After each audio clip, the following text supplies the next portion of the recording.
The Unitarian Universalist Church of Bowling Green, Kentucky.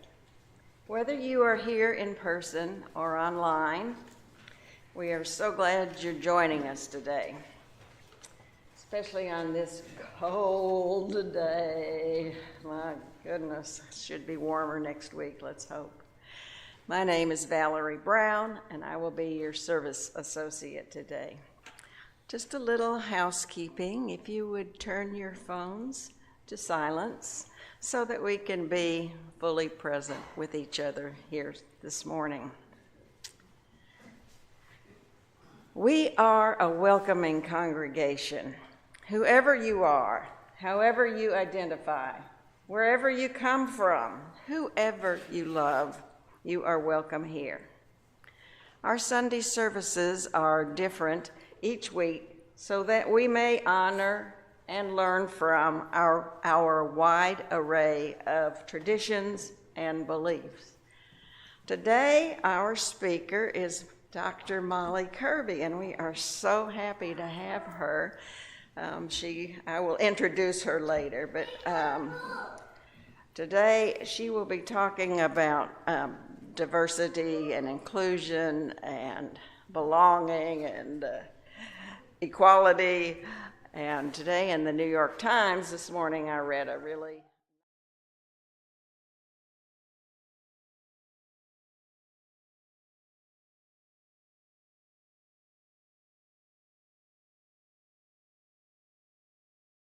equity. Equity. All right, good. I think of equity as what you have in your house, but that's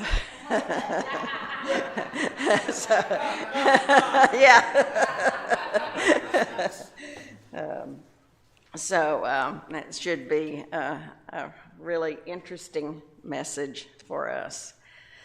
We will start our service with our chalice lighting, and afterwards we will please join us in singing Rise Up, O Flame. For Unitarian Universalists, the flaming chalice is a symbol of the light and the love, the light of learning and the love of our community. As our congregation's chalice is lit, we invite you at home to light your own. This morning, Our chalice will be lit by Derek Taylor.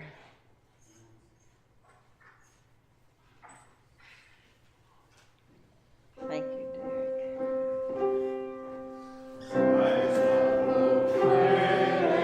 By thy light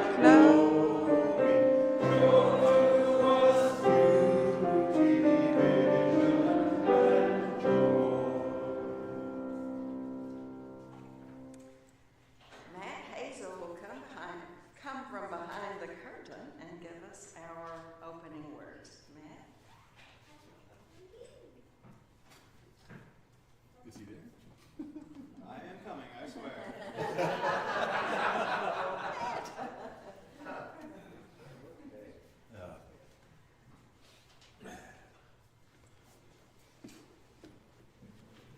For those on the live stream, this will be audio only. I couldn't get the video going. All right, so our first reading is by Walter Royal Jones Jr., number 458. Mindful of truth, ever exceeding our knowledge and community, ever exceeding our practice, reverently we covenant together, beginning with ourselves as we are, to share the strength of integrity and the heritage of the Spirit, in the unending quest for wisdom and love. Thank you.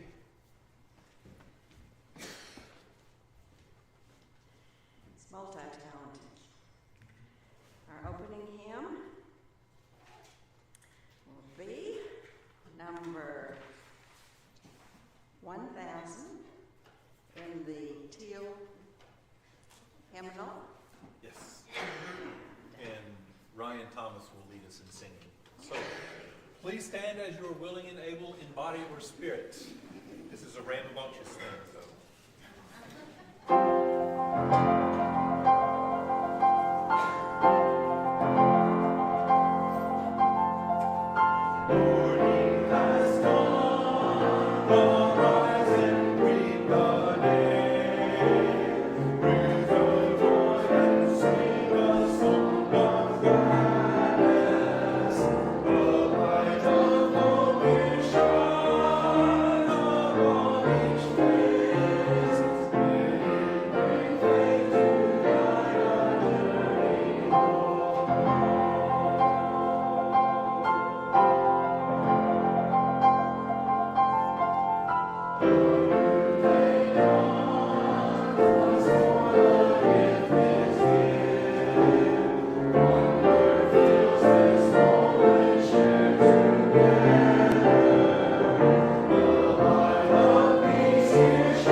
Up here.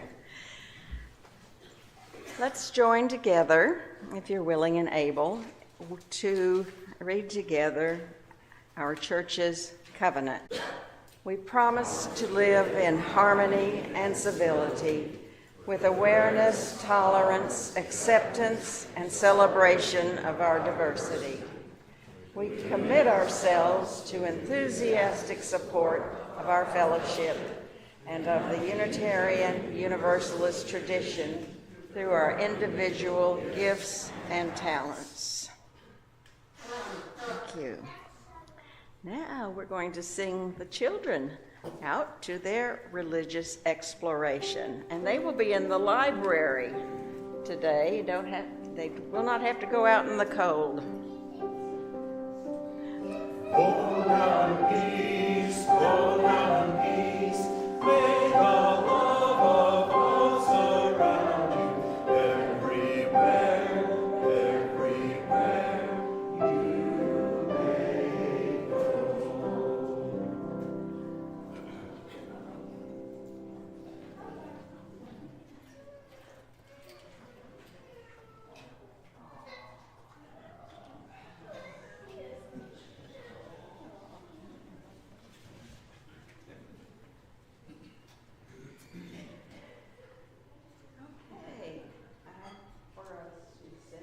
ourselves, have a few moments for meditation, reflection, and prayer. The singing bowl will lead us into silence. After the silence, you're invited to join in singing the Spirit of Life.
Our message this morning will be delivered by Dr. Molly Kerby.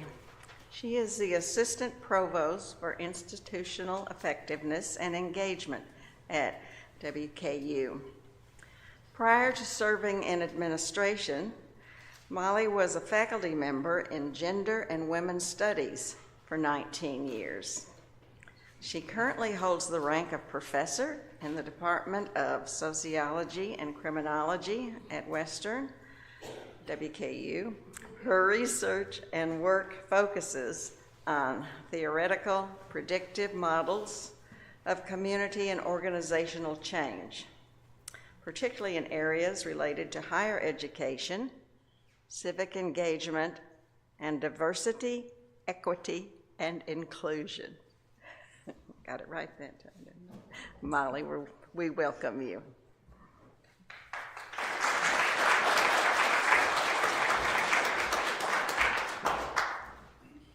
Thanks, Valerie. I have actually been here many a time to talk about many a different topic, and a couple of times I have talked about diversity, equity, inclusion. If you did notice, however, diversity, equity, and inclusion is not in my title anymore. It's institutional effectiveness and engagement. And I'll talk about a little bit about what that is and why that has changed. I will just, as a preface to this, say that I used the term conservative twice in my presentation, and I totally mean that as a descriptor, not as a political statement. So, you know everybody has to have a disclaimer, right? So it's good to see you all this morning. I see some people out here I know. Some are people formerly known as WKU employees. Some are current, some are out the door, some are community members that I know, but so it's good to see you all this morning. One of the things I wanted to talk about was how we put together what we called in the past diversity, equity, inclusion at WKU. Traditionally, we've usually have one person that's in charge of this. Some of you all probably work in companies where there's a diversity person. And that one person is in charge of making sure everything is equitable, inclusive at your job place, and it's nobody else's responsibility. One of the things we wanted to do at WKU when we started was to make sure that we had holistic involvement from everyone on campus. So this is what I call my flowers. Culturally responsive is one of those things. Equity-mindedness. And then as our last one, inclusive excellence, which comes to this is how we designed everything that we had. So your cultural awareness, what about you personally? How do you feel? Where do you fit in? What do you think? What's inside you? What are the things you do every day to be that person? What are your biases? What are your prejudices? Where are the things you come from? So that's what that kind of means. The next part of this is the mindedness, acknowledging it. I was raised in an extremely racist household. It's a part of who I was. How do I get past that? Most of us that are a little older were raised in a 100% homophobic society. I mean, being gay was, against God's will and all of those. How do we move past that? So we've accepted it, acknowledged it, and we know where we're coming from. Then the next part of this is, what do you do about it? Where do you take it? How do you create actions? And that's kind of where we are right in this point right now at WKU. I think we've done a lot of work with the people looking inside themselves. What's the awareness and acceptance? So people do know that DEI exists, whether we call it DEI or not at WKU, and I don't know that they knew that before, but they know now. Now where do we go from there? So this is kind of the original framework. We built this with the state of Kentucky, with the awareness. We did a cultural competence certificate, and I will say that Tony Samansky's here, and she helped me build some of this stuff with the students. But we built a cultural competence certificate that goes through that for the faculty, for the staff, and hopefully for the students eventually. We always run into roadblocks when it comes to trying to get it out to students. But how do you go through these things, and how do you create that as a part of what you do? And how is that accepted, and how is it looked upon in your organization, in our community, and at Western, and in any place else that you work? So this kind of that openness to be willing to build things with other folks. That's where we've been with this. So we're kind of looking at it in a different kind of way now. There's a person first. So you look at the individual person. Who is that person? One of the problems that we've always had with collecting data is that we collect data and it's like, well, it looks like this group of people needs this. But that's not necessarily always true. So for example, at WKU, we looked at, well, African Americans need this. And it's like, not everybody does. And we lump people into these groups, and just because you're a part of that group, this is who you are. And I do agree that some of those things are bad, and we need to look at the individual. So, the person first, who is that individual? So a person first approach, what would you look at? How does this person, what kind of things do you need? I may be African American, or I may be LGBTQ, but I also might have had all of my parents went to college, my grandparents went to college, came from an affluent neighborhood. It's how we are all different, because, I'm happen to be a big Star Trek person, and I do not believe we're Borg. We're kind of a culmination, but we have our individually. What happens with that? And then targeted universalism is another thing that we've been looking at.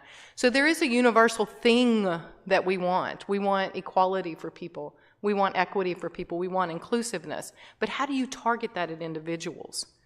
And we look at this in a totally different approach. And then the action. The action is what's so important. And that's what I wanted to kind of conclude with today is talk a little bit about what can you do? We talk a lot about theoretical, and I know that people think that at Western we kind of just sit on the hill and we do research and we talk about things. And I mean, in the olden days, smoke cigars and drink good bourbon while we're doing it, but with the little things on our tweed jackets, right? But we do more than that. We do create actions too. So how do you embed that action into what you do? How do you identify what it is that you need to make happen? So you as a congregation, as a church, what do you all want to do? How do you want to include people? Looking around, we're extremely white here. How do you expand into the community and offer people of color a place, a home that might want that, right? So how do you do that? How do you build it into your system? Not saying that there's anything wrong with the system. It's just if you want that from your system, how do you make that happen? So that's kind of where we are right now.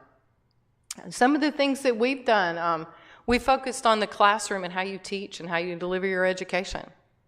something I don't think we've thought of a lot before. So we talk about inclusive. How do you teach? What do you require?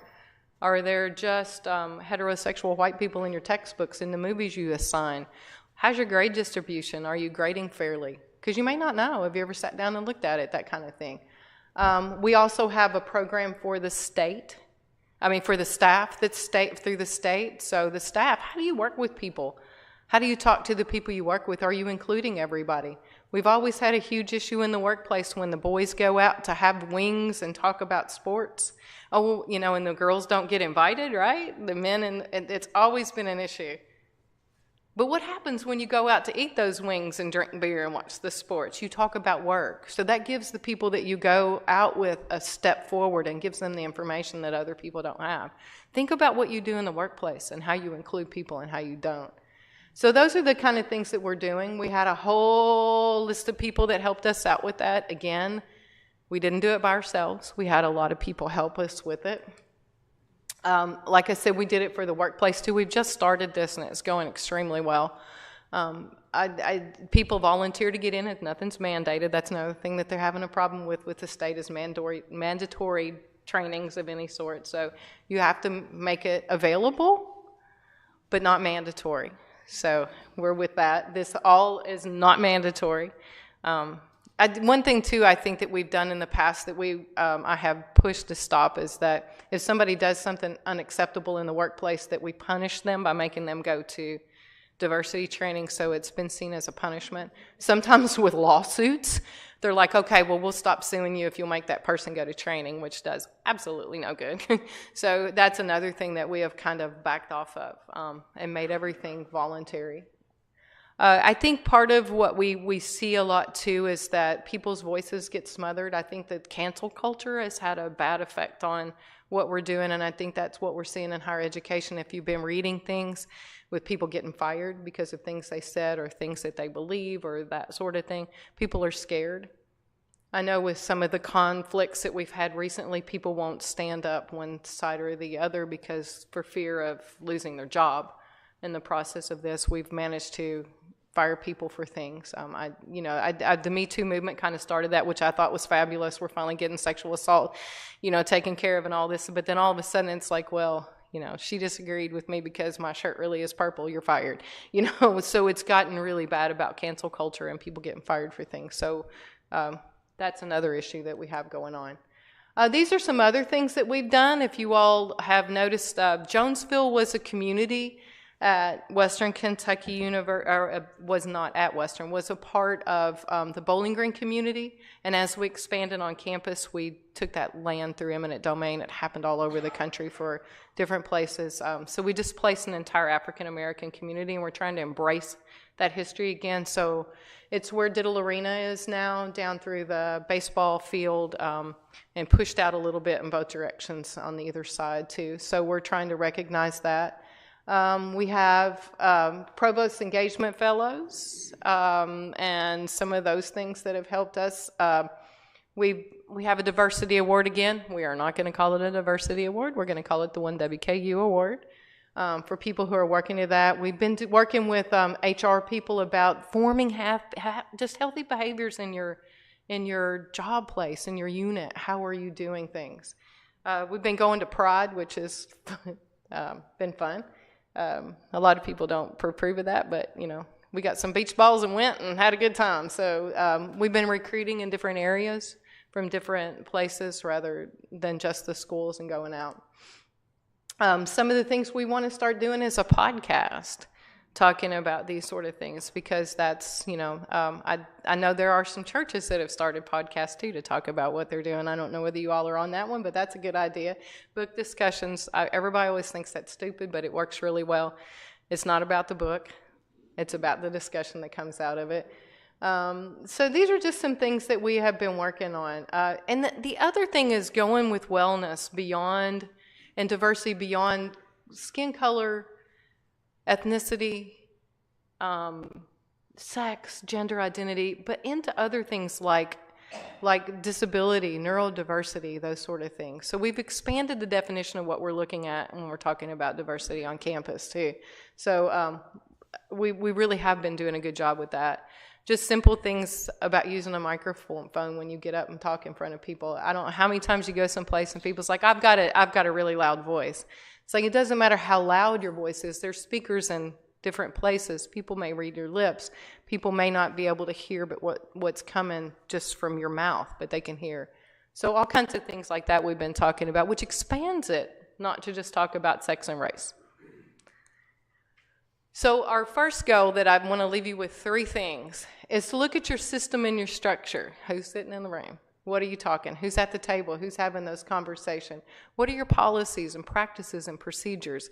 One of the things that I always point out is people talk about, well, first come, first serve. Whoever gets there first gets it. Well, what about the person who has to work 12 hours a day? What about the person who doesn't have a car? What about the person that doesn't have the communication system that the rest of us have to know to get there to be first come, first serve? So think about those sort of things that are in your structure and your system and how that's programmed. The sustainability of that structure. So, what about the support that you have and people that are on board with what you're doing? So think about the people who are in charge. Who is on your administrative staff here at the Unitarian Church? Think about our political officials. Are they involved in any of this stuff? Where do they stand? Your institution, WKU is a part of this community. It's a public institution, so it's Charles University as much of it is the students that go there and the people that work there. This is a community place. So what are their goals and what are their actions? And hold people accountable. It's like, did you realize that you don't have any LGBT people in your organization to be on your? Did you realize that you don't have any neurodiversity? There's no people that have disabilities. Talk about those things, because including that voice makes whatever your organization is much richer and serves a larger crowd of people. And then culturally inclusive practices. So what about those things that you do that are inclusive of what if you look at what we've done in Bowling Green, we have started all kinds of, the International Festival was around for years, but look at now we have all kinds of little individual festivals that have grown up over the time. We have different organizations. Think about those sort of things. How do you connect to one another and to the community? We're extremely divisive or divisive, however you want to say that word. How do we end up getting back to the middle of where we were? I used to always, think that one side or the other was, well, they're just dumb and don't understand. But I think that we have extreme on both sides, and we've taken from the middle and started at that. But now, how do we get back to how we were as communities, and how do we reconnect with one another? Because we've not always ever agreed. Why is it now that we can't get along, and we lose family members over a Facebook post, and one thing that's said makes you a racist or makes you an anti-Semite? How do you get back to where we were? And I think that's the healing process of our communities and of our organizations, is how to make that happen. That's a hard one, but I think that's where we are right now. Is that we've recognized that extremism on both sides has done us absolutely no good. So how do we get back to where we were and we can talk to one another and have a conversation? If you look at our institutions of higher education, they were put there so that we could have discourse. And now we can't have that discourse anymore. So we've ruined and lost what the university is all about to begin with. Then our communities are like that, and our organizations. And, how do we get back?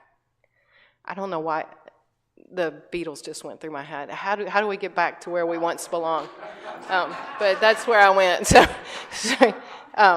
But anyway, if I don't know, I've pretty much rambled on. I don't know that there's any time for questions and stuff. But yes, take 5. We can take 5 if anybody has any questions or comments or any of those sort of things.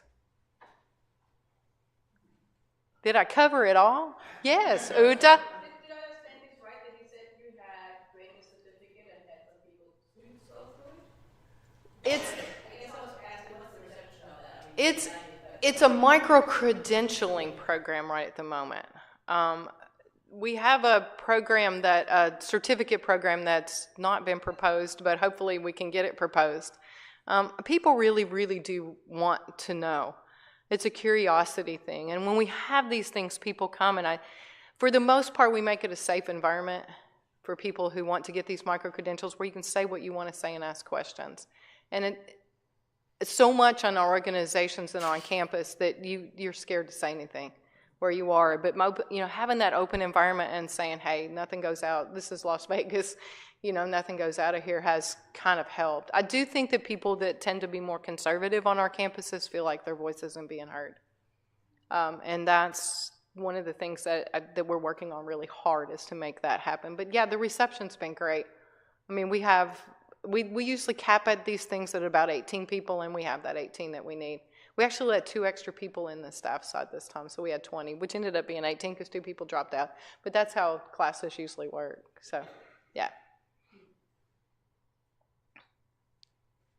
Anybody else? Yes, Lisa. Well, I think you've got a really receptive audience here, and I was wondering, are there ways where we could know more? Because we have a newsletter, a weekly email e-blast, and I think that we would all appreciate knowing when there's opportunities that might help us to learn more, and just planting the seed there. How do we increase awareness among this audience that is very friendly to your message? Yeah. But we don't always know, because I didn't go to WKU. The other thing is I don't know what cancel culture is. Yes. Very sympathetic to you. Yes. Wonderful presentation, but how do we keep the conversation going? Events. Oh, yes. So the question is, how do we get everyone? How do we get the message out? How do we talk about with this community here?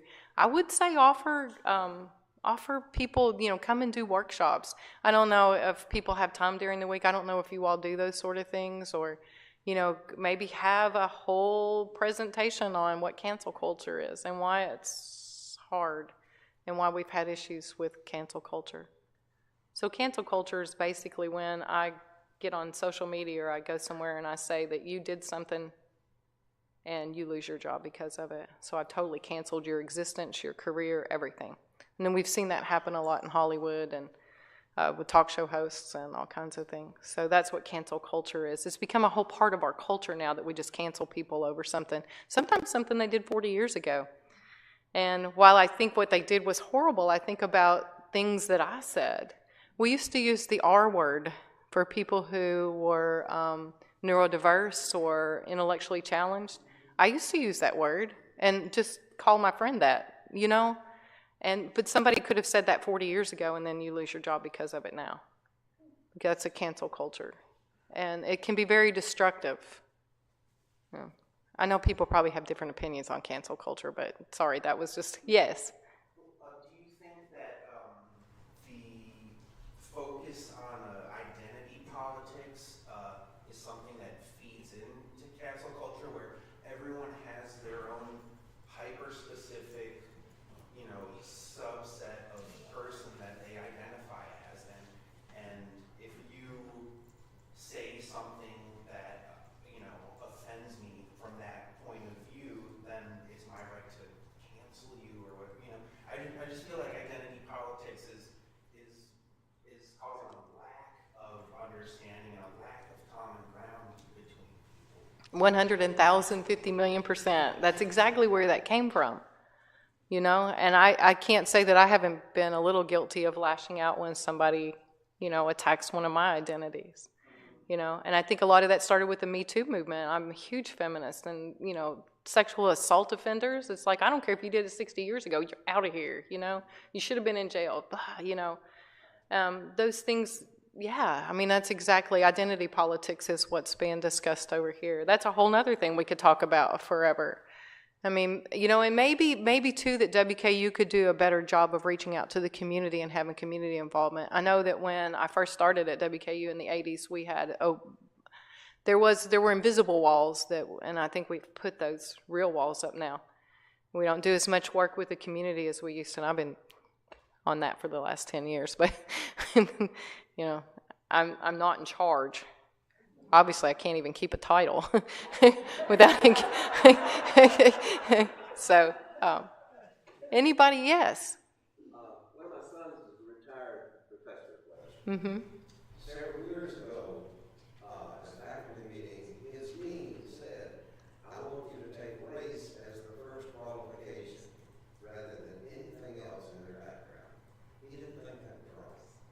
Yeah, and I mean, I think that some of those things have driven where we are now, and not having a conversation about that. We have some scholarships had some scholarships at WKU that were strictly race-based scholarships. And part of this is us trying to give people equal opportunities. It's like you said equal. There's a difference between equal and equity. Equal is, if you're going to get, you all have seen, if you all haven't seen it, I'll spell it out again. If you give everybody the same size milk crate to see up over the fence, the short person still can't see. To make it equity, you would build that up so everybody sees. So I think that that's where we have come with a lot of this, is that it was an effort for us to give everybody a fair starting place. But then by the same token, are we discriminating? So that's where that fight came from. We've overturned affirmative action and admissions policies now from the Supreme Court that we can't do that anymore. However, what you can do, one of the Supreme Court judges did write in, if you can do it if someone has had a rough time in life, regardless of why they've had a rough time in life. It could be because of their race or ethnicity. It could have been because of their gender. Or it could have been because they were poor. So it's sort of a different way of looking at how we go approach with this, but just using race or just, you can't do that anymore because of that decision. I think I'm getting time over here. I would love to anytime come back and chat on specific topics. This was a general overview, and maybe some we can take back and sort of try to break those walls down. Roxanne? We do have programs that we run occasionally called Food for Thought, and we have one upcoming with the wild ones and Earth and Garden and the campus and stuff here. But we would love to have you come and do a Food for Thought for us, I think. And I'll bring my guitar and play with Forrest. There you go. Totally. Absolutely. Thank you all for having me.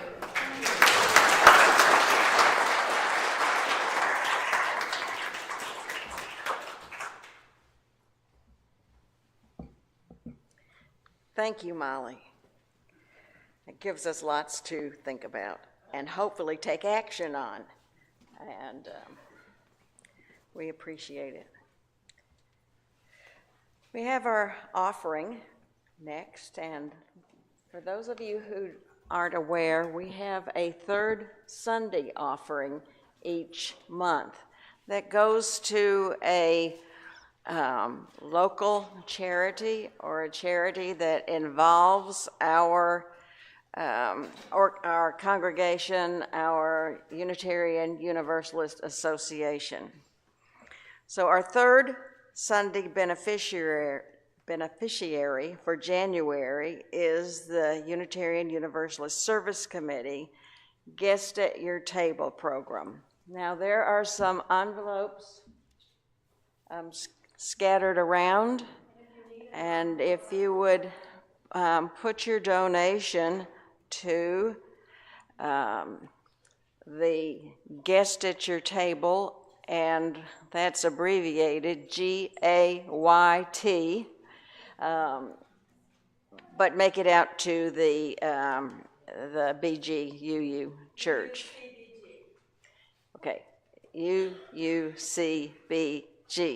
And any cash contributions will also be included and going to our Guest at Your Table.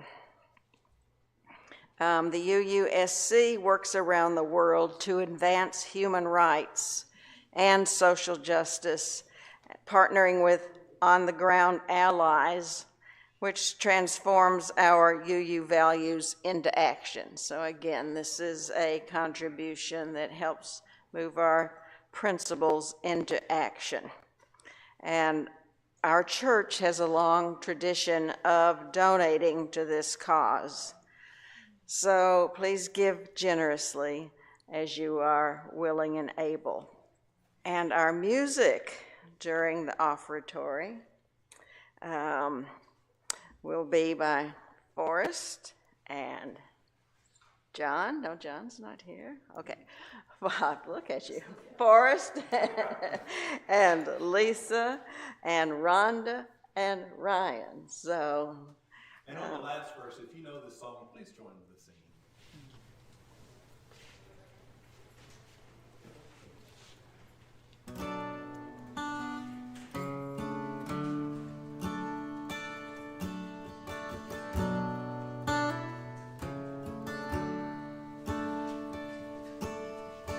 This is the sound of one voice, one spirit, one voice, the sound of one who makes a choice. This is the sound of one voice. This is the sound of one voice.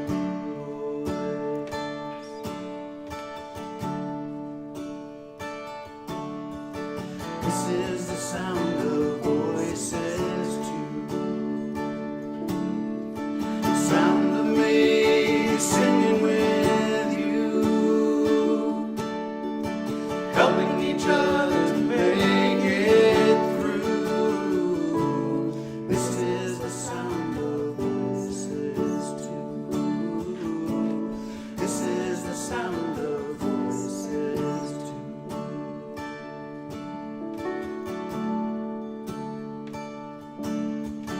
This is the sound of voices three, singing together in harmony, surrendering to the mystery. This is the sound of voices three. This is the sound of voices three.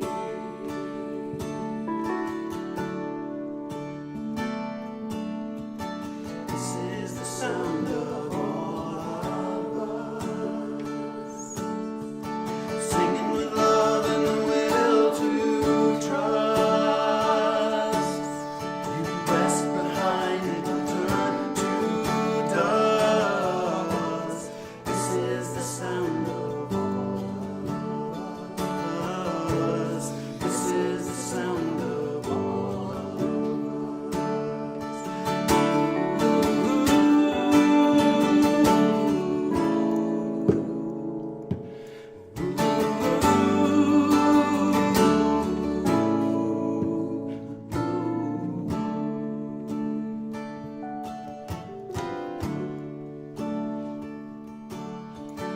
This is the sound of one voice,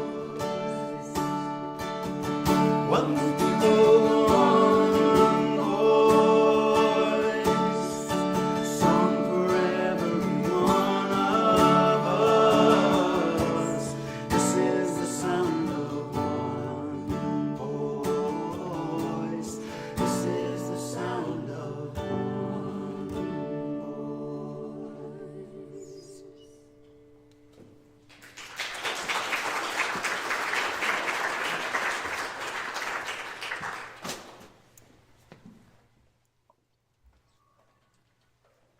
Thank you for these gifts. May they be used to promote action for the betterment of others.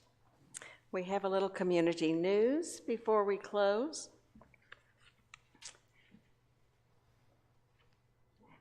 The fellowship hall is closed, so we will be having our fellowship right outside. You can bring your food back in here if you wish to chat with others during this time. Molly, I hope you will be around where we can ask questions and hold further discussion with you. So everybody is invited after the service to stay.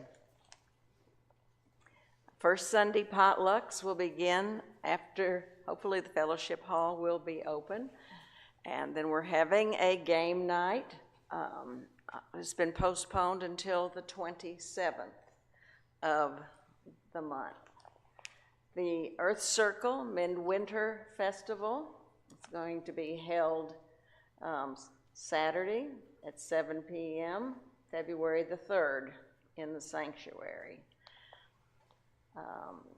Food for thought looks like we have 2 video presentations and discussion afterwards. These are always very enlightening, and it's a way for us to get to know each other better. So next Sunday, Reverend Sarah Gibb Millspaw will be presenting Living into the Living System. So it should be a very interesting presentation as well. All right, I think that concludes the community news. If you have questions about Unitarian Universalism or about joining this congregation, please speak to a member of our membership team. Can you raise your hands? Okay, or anyone else, or our board president in the back row, Roxanne Spencer. And you can always send an email at president@uubgky.org. Okay, the last hymn will be. Gentle, Angry People hymn number 170 in the gray hymnal. Once again, I'm going to ask Ryan to get up and lead us in singing this. Stand in body or spirit as you are willing or able.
I had to make sure the live stream could see it too.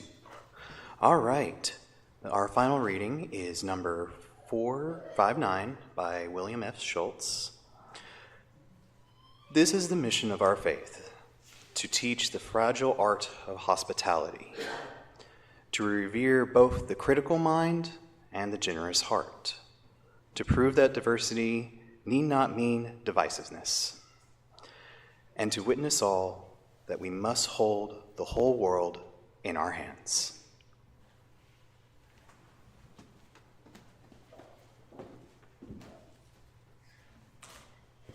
We now bid farewell to those who have joined us online.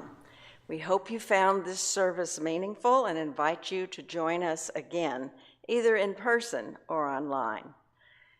Be well and go in peace.